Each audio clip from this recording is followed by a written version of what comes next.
കൊണ്ട് ഉണ്ടാക്കിയ തേങ്ങാച്ചോറ് സൂപ്പറായി അടിപൊളി.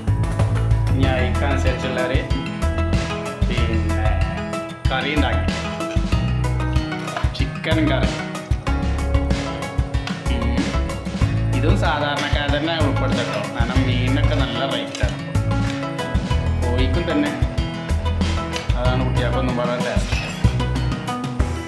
അല്ലാതെ സാധാരണക്കാരുടെ തേങ്ങാച്ചോറും കറിയും കൂട്ടി ഒരു ചോറ് കൈ അങ്ങനെ ഉണ്ടാവും.